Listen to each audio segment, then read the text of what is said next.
자, 두 번째 주 삶과 죽음의 통합적 사고 두 번째 시간입니다. 여기에도 과제물이 또 하나 있어요. 역시 짧게 작성해서 4월 1일에 제출하시면 되겠습니다. 그리고 과제물 두 주 동안 하면서 1, 2, 3, 4까지 있습니다. 그 내용을 그 자료 공유 탭에다가 따로 올려놨어요. 그것만 딱 보실 수 있도록. 그래서 네 가지를 작성을 해가지고 4월 1일에 제출을 해주시면 되겠습니다. 자, 이제 두 번째 단계로 넘어가 보겠습니다. 두 번째 단계에서는 신께서 우리 아담 시조를 창조하시고 난 후에 하나님께서 말씀 언자, 약속할 약자, 이 언약이라고 하는 것을 체결하십니다. 이 언약이라는 말이 조금 어려우면 약속 이렇게 이해를 하시면 되겠습니다. 그런데 우리가 이 하나님께서 보면은 어떤 동물들, 호랑이하고 약속을 했다거나 사자하고 약속을 했다거나 토끼하고 약속을 한다거나 그런 식으로 하지 않습니다. 하나님은 인격체이십니다. 지성, 감정, 의지를 가지고 계시는 훌륭하신 하나님이십니다. 그런데 자기 형상대로 자기 형상을 닮게 만들어 놓은 우리 인간이 있잖아요. 우리 인간을 얼마나 귀하게 보는지 모릅니다. 하나님의 형상을 닮은 인간이기 때문에 인간도 인격체다 그 말입니다. 그래서 인격자이신 최고의 인격자이신 우리 하나님께서 하나님의 형상을 닮은 작은 인격체인 우리 인간 아담 시조하고 약속 하나를 체결하게 됩니다. 오늘 두 번째에는 그 내용을 보도록 하지요. 여기에 열매도 보이고 이제 에덴 동산을 한번 연상하시면 됩니다. 하나님께서 맨 처음에 우리 아담 시조하고 하와하고 남자와 여자가 합하여 둘이 합하여 하나가 될지니라 일부일처에 부부연을 맺어 주셨습니다. 그리고 에덴 동산이라고 하는 아주 뭡니까 살기가 좋은 땅, 낙원과 같은 땅, 그 땅을 마련을 하시고 그 동산에는 또 여러 나무들이 있었어요. 그리고 거기에다가 두 사람을 이렇게 살게 하시면서 너희들 행복하게 잘 살아라 하나님이 큰 은혜를 베풀어 주셨습니다. 자, 그런데 하나님이 어느 날 아담을 이렇게 불러요. 아담아, 너 나하고 약속을 한 가지 해야 되겠다. 약속인즉 문구하니 창세기 2장 17절이라 하는 곳에 기록된 말씀인데 선과 악을, 선하다 악하다, 선과 악을 알게 하는 나무의 실과는 먹지 말아라. 먹는 날에는 정령 죽으리라. 이런 약속을 체결하시는 겁니다. 이 내용을 보니까 법조문이잖아요. 행하도록 해라. 그걸 범하게 되면 형벌까지 뒤따르죠. 죽으리라. 이런 엄청난 언약의 말씀을 아담하고 체결을 하시게 됩니다.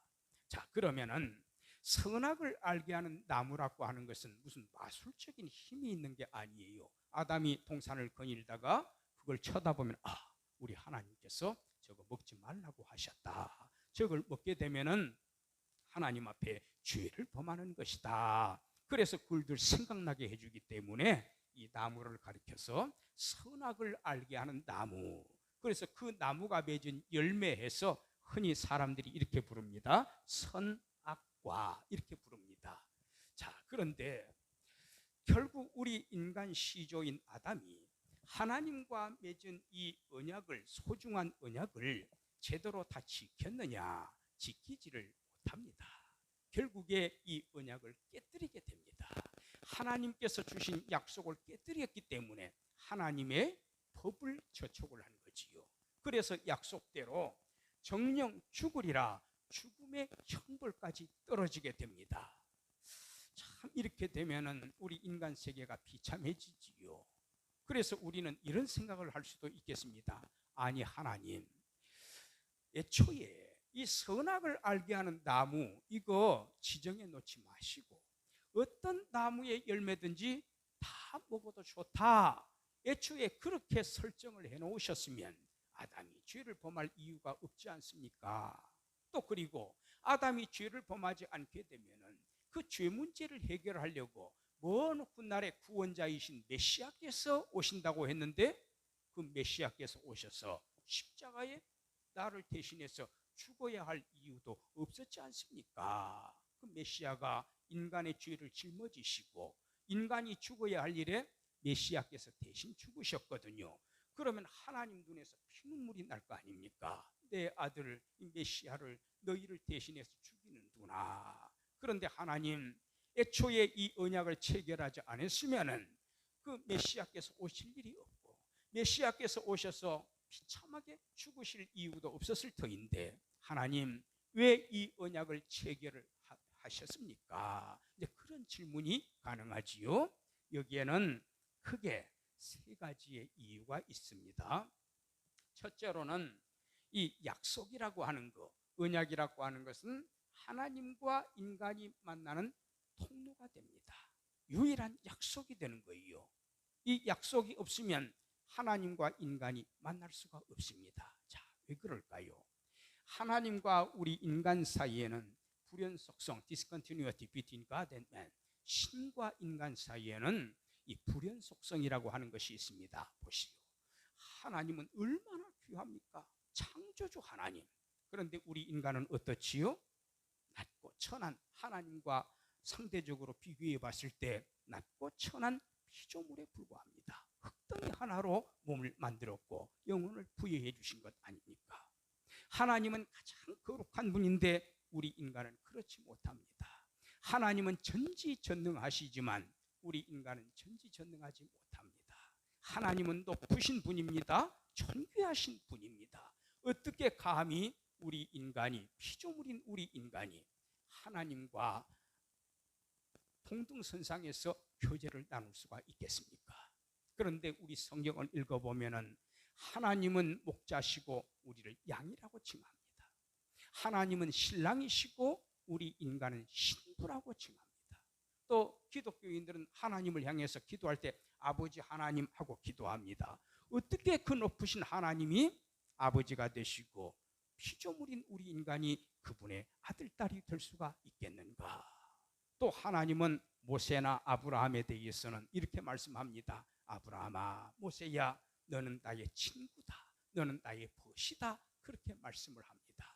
그러면 그 높으신 하나님이 어떻게 우리 인간과 친구도 되시고 부부지간도 되시고 목자와 양의 관계도 되시고 또 아버지와 아들, 딸의 관계도 되실 수가 있는가? 그것은 약속으로 가능한 겁니다. 하나님이 한번 약속을 딱 하시면은 절대로 그 약속을 어기시는 적이 없습니다. 그래서 하나님은 우리 인간을 하나님과 함께 사는 존재, 늘 하나님을 모시고 사는 존재, 하나님께서 주시는 복을 받으면서 사는 존재가 되도록 하시기 위해서 이 약속을 우리에게 체결을 하신 것이다. 그 약속을 우리가 잘 지키고 순종하면서 살게 되면 하나님은 그거 보고 굉장히 기뻐하시는 거예요. 늘 사랑하시고 복을 베풀어 주시고 한없이 은혜를 베풀어 주십니다. 그런 의도로서 인간을 만나시기 위해서 높으신 하나님이 낮고 천한 인간을 만나시기 위해서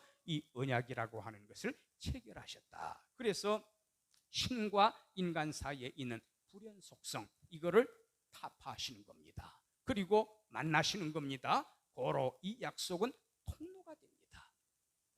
두 번째로는 창조주와 피조물과의 그 사이를 분명히 나누어요. 정체성을 하나님이 이야기합니다. 아이덴티티, 정체성의 문제가 되겠습니다. 그래서 여기 보면은 명령형이잖아요. 먹지 말아라. 그리고 형벌까지 뒤따르지요. 어기는 경우에는 정령 죽으리라 그랬잖아요.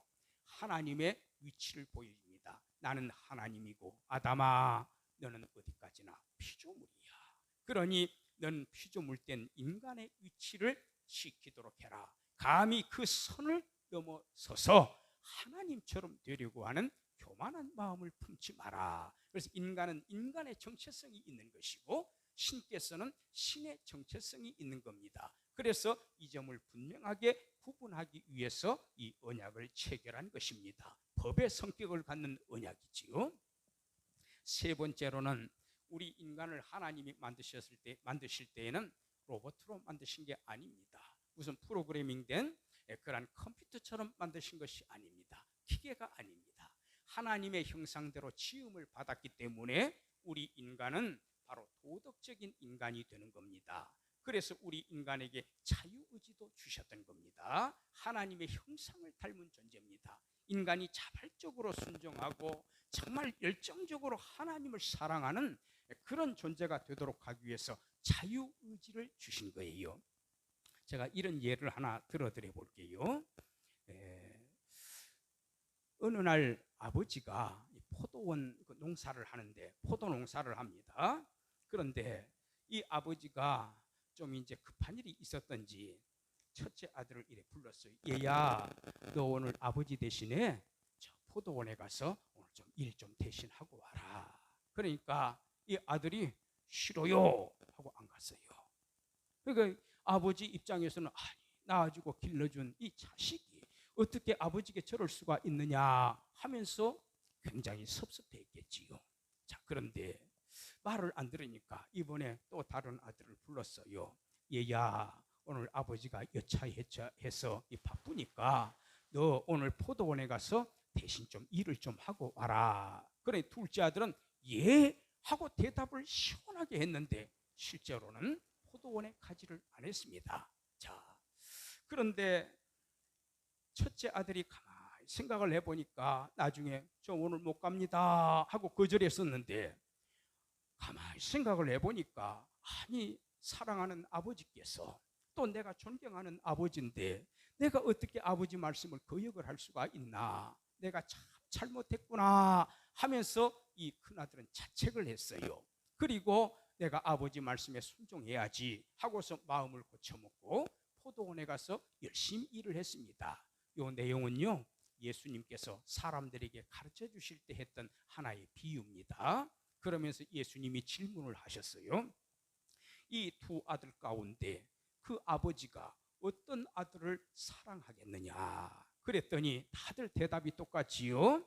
처음에는 불순종했지만 나중에 곰곰이 생각하고 뉘우치고서 자책을 하고서 아버지 말씀에 순종한 그 큰아들입니다. 옳다, 예수님이 그러잖아요. 바로 이처럼 하나님께서는 최초의 인간 아담 시조에게 자유의지를 주셨습니다.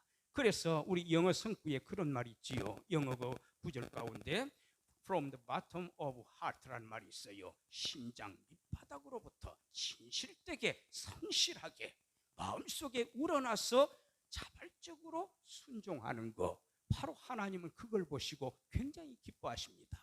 먹는 날에는 죽으리라 그러니까요, 아이고 하나님이 내리치시는 매가 두려워서, 죽음이 두려워서 순종하는 것이 아니라 나를 만들어주신 하나님을 공경할 줄 알고 하나님을 사랑할 줄 알고 그래서 진심으로 우러나서 순종하는 것, 그거를 하나님이 테스트해 보시기를 원하시는 거예요. 그래서 이 자유의지를 테스트하시기 위해서 하나님은 약속을 체결한 것이다. 정리하면 첫째, 왜 하나님이 언약을 체결하셨나? 하나님은 존귀하신 분, 그러나 우리 인간은 낡고 천한 존재입니다. 감히 하나님과 어깨를 나란히 할 수가 없습니다. 그런데 그 우리 인간을 한없이 만나주시고 찾아오시고 은혜를 베풀어 주시기 위해서 약속을 체결하심으로써 높으신 하나님과 낮은 인간 사이에 존재하는 엄청난 간극, 바로 이 불연속성, 디스컨티뉴어티를 폐기하셨다. 통로를 만들어 주셨다. 이 통로가 바로 언약이다. 둘째, 먹는 날에는 죽으리라. 좀 무섭지요? 바로 창조주 하나님의 정체성과 너희 피조물된 인간의 정체성을 바르게 알고 있어라. 한계선을 넘지 마라. 인간은 인간다워야 한다. 인간의 본연의 위치를 지켜야 한다. 그런 의미에서 이 법조문인 약속을 체결했다. 세 번째로는 우리 인간은 기계가 아닙니다. 로봇가 아닙니다. 그래서 우리 인간이 자발적으로 마음속에서 우러나서 하나님을 순종하는지 그거를 테스트해 보시고 순종할 때마다 하나님 기뻐하신 거예요. 그래서 이러한 세 가지의 사유로 해서 선악을 알게 하는 나무 실과 먹지 마라. 먹는 날에는 정령 죽으리라. 이 약속을 체결하셨다라는 겁니다. 자, 그러면 여기에서 또 한 가지, 우리 양파가 있으면 한 컵을 딱 제끼고 두 컵을 제끼고 속으로 들어가 봐야 되겠지요. 자, 여기에 먹는 날에는 정령 반드시 죽으리라 그랬는데 여기에 죽음의 의미가 무엇일까? 자, 이제 그 단계로 한번 더 들어가 봅시다. 여기에 죽음의 의미를 보게 되면은 저희 이제 성경에서 죽음이라고 말할 때는 상당히 복잡성이 있어요. 우리가 토끼 한 마리가 죽었다, 우리 집 애완견이 죽었다 할 때 이 동물의 죽음 있지 않습니까? 이 동물의 죽음하고 인간의 죽음은 다릅니다. 왜냐하면은 아까 말씀을 드렸듯이 동물의 경우에는 육체는 있는데 영혼이 없잖아요. 그리고 한번 죽으면 그 동물이 죽게 되면은 그대로 한 줌의 흙으로 되돌아가고 맙니다. 그런데 우리 인간에게는 상당히 복잡한 점이 있습니다. 어떤 점인고 하면은 우리 인간에게는 동물과는 달리 몸은 다 동물에게도 몸이 있고 인간에게도 몸이 있지만 우리 사람의 경우에는 영혼이라는 게 있잖아요. 영혼은 없어지는 게 아닙니다. 그러면 한 인간이 죽었다고 했을 때 그 영혼이 어떻게 될까요? 육체는 한 줌의 흙으로 돌아갔다 손 칩시다. 무덤 속에 묻혔다 손 칩시다. 그러나 영혼이 어떻게 되나요? 우리 옛날 조상님들이 흔히 말하는 것처럼 하늘 가장 깊숙한 거 9천을 떠도는 그런 어떤 유령 같은 그런 존재가 됩니까? 저희 기독교회 같은 경우에는 그렇게 설명을 하지 않습니다. 그래서 이 인간에게는 영혼하고 죽음의 육체의 문제가 있기 때문에 이 죽음이 단순하게 동물들의 죽음과 동일시될 수가 없다. 이 엄청난 비밀이 여기에는 함축이 되어 있다. 그걸 우리가 알 수가 있지요. 자, 그러면은 기독교의 경우에 인간을 이해함에 있어서 그 가운데에서도 인간의 죽음의 문제를 이해함에 있어서 죽음의 개념이 무려 3가지 개념이 있습니다. 동물에게는 첫 번째 죽음만 해당이 되는 거겠지요. 동물에게는 영혼이 없고. 그런데 우리 인간의 경우에는 3가지 죽음을 성경에서 논하는데 첫 번째로는 physical death, 육체적인 죽음입니다. 두 번째로는 spiritual death, 영적인 죽음이라고 합니다. 그 다음에 세 번째로는 eternal death, 영원적 죽음입니다. 그리고 바울 선생님, 아까 제가 설명을 해드렸지요. 하나님 형상할 때. 이 바울 선생님이 로마서라 하는 성경도 쓰셨어요. 거기에 보면은 6장 23절에 죄의 싹은 사망이라 그런 말씀이 기록되어 있습니다.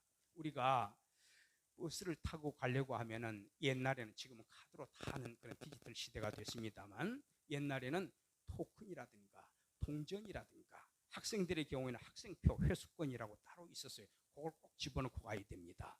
만일 그 동전함에다가 그 차비를 내지 않고요, 그냥 자리에 가가지고 모른 척하고 딱 앉으면 기사 아저씨가 막 뭐라고 합니다. 학생, 차비 안 내고 앉으셨잖아요. 빨리 차비 내요. 박자단을 치거든요. 우리가 버스를 타면 당연히 차비를 내야 됩니다.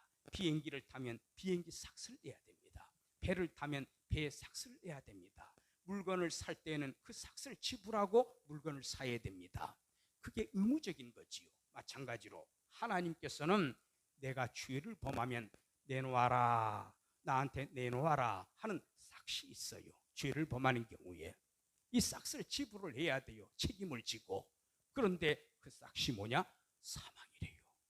하나님이 우리를 죽이신다라는 거죠. 엄청난 형벌 아닙니까? 여기에서도 먹는 날에는 정령 죽으리라. 그래서 죽음, 이 죽음이라는 단어의 의미가 뭘까? 첫째로는 physical death, 육체적 죽음입니다. 우리 이웃집 아저씨가 어젯밤에 잘 잡수시고 돌아가셨대. 잠자듯이 돌아가셨대. 그거 뭘 말하는 거 하면 영혼이 우리 인간을 구성하는 2가지 요소 기억하고 계시죠? 2가지 엘리멘트가 있죠. 영혼하고 육체입니다. 영과 육이 같이 있어야 되는데 영혼이 육체로부터 떠나가는 경우입니다. 전쟁터에 나가서 칼에 맞았다, 총에 맞았다, 또는 병에 걸려가지고 회복이 안 됐다. 그럴 경우에는 영혼이 육체에 더 이상 머물지 않고 떠나게 됩니다. 그럼 그 사람을 보고 돌아가셨다, 그렇게 표현하지요. 바로 이러한 죽음, 누구나 다 그렇게 죽음을 맞습니다. 모세라는 분이, 홍해를 가른 모세라는 분이 시편 90편이라 하는 곳에 그렇게 말씀해요. 인간의 연수가 70살이다. 그런데 강건해도 80밖에 살지를 못해. 그랬는데 바로 이처럼 영혼과 육체가 분리되는 거, 이걸 육체적인 죽음이라고 합니다. 그러니까 엄격하게 말하면 내추럴 데스, 자연사라고 하는 것은 없는 거지요. 왜 우리 인간이 조금밖에 못 살고 죽어야 됩니까? 바로 아담 시조가 어긴 저 죄 때문에 그러한 겁니다. 죄의 싹은 사망이 되는 거지요. 그 다음에 두 번째로는 영적인 죽음입니다. 우리 기독교인이 아닌 분들이 많이 계시는데 혹시 또 상처가 될까 해서 굉장히 조심스럽습니다. 이해를 하시고 들어주세요. 기독교 성경이라 하는 것에는 저렇게 설명을 하고 있다. 이렇게 그냥 들어두시면 되겠습니다. 스피리추얼 데스는 뭔고 하면은 영적인 죽음입니다. 자, 제가 비유를 하나 들어볼게요. 여기에 제 아버님이, 저 친아버님이 계시고 아들인 제가 여기에 있는데 어떤 분이 물어봐요. 저한테, 야, 저기 서 계시는 저분이 네 아버지 맞지? 그러니까 제가 그 아버지를 그럼 쳐다보면서, 나요? 저 사람 나 몰라요. 저 사람 우리 아버지 아니에요. 생전 처음 보는 사람이에요. 당신 누구요? 만일 그랬다고 합시다. 그러면 그 소리를 듣는 아버지께서 얼마나 마음에 섭섭하시고 눈에서 피가 흘러나올 지경 아니겠습니까? 똑같은 원리로 우리 인간을 만드신 창조주 하나님, 티끌 하나까지도 만들어주신 하나님, 내 머리카락 하나까지라도 만들어주신 하나님이신데 그분을 보고서 당신 누구요? 나 당신 몰라요 하면서 손사래를 쳐버리게 되면은 하나님께서 얼마나 마음이 아프시겠습니까? 인간 아버지도 그렇거니와 우주 만물을 창조하신 창조주 하나님을 그렇게 대한다면 얼마나 섭섭하시겠어요. 그래서 이처럼 현재 살아있어요. 논밭에 나가서 일도 해요. 학교 가서 공부도 해요. 열심히 일하고 있지만 살아있지만, 육체적으로는 살아있지만 창조주 하나님을 다 모릅니다. 쉽게 말하면 저희 기독교에서는 불신자라고 표현합니다. 이해를 하시고 들어주십시오. 이런 경우에는 영적인 죽음이다, 그렇게 표현합니다. 그 다음에 마지막 또 한 가지 죽음은 뭔가 하면은 끝까지 하나님을 모른 채 세상을 떠나는 경우입니다. 또 이것도 꼭 이해를 하시고 들어주세요. 기독교에서는 저렇게 말한다. 그래서 구원받지 못하는 경우를 말합니다. 그래서 이렇게 성경에서 말씀하는 죽음에는 세 가지 내용이 있다. 아담 시조가 저 약속을 지키지 못함으로써 우리 인간 세계에 엄청난 죽음이라고 하는 비극이 들어오게 된 겁니다. 자, 그러면 여기서 과제물 하나 더, 네 번째 거 과제물 드리겠습니다. 이 과제물 1, 2, 3, 4까지를 4월 1일에 제출을 해주세요. 자, 제가 좀 묘한 예를 들었습니다. A, 집주인 A하고 세입자 B가 있습니다. 두 사람이 전세 계약서를 체결하려고 합니다. 그런데 왜 반드시 집주인 A, 세입자 B, 그리고 공인중개사 C까지 세 사람이 개입을 해가지고 전세 계약서를 작성해야 합니까? 작성한 다음에 다 도장을 다 찍잖아요. 주소 쓰고 주민등록번호 쓰고 다 도장을 찍습니다. 그러면 A, B, C의 입장에서 계약서 체결의 중요성이 뭘까? A의 입장에서, 그 다음에 B의 입장에서, 그 다음에 공인중개사 C의 입장에서 왜 도장을 찍어야 하는가? 뭐가 중요하길래? 이런 관점을 한번 정리를 해보시는데 A4지 3분의 1페이지 내지는 2분의 1쪽 이렇게 해서 4월 1일에 제출을 해주시면 되겠습니다. 그리고 다음번에는 이제 우리 강의실에서 만나도록 하십시다. 자, 그리고 여기에서 한 가지 또 하나 양해의 말씀을 제가 드릴게요. 제출을 하지 않으시면은 학교에서 공문이 왔어요. 뭔고 하니 출석 인정이 불가하다. 출석 인정이 불가하다. 또 한 가지는 성적에 반영하는 것이 원칙입니다.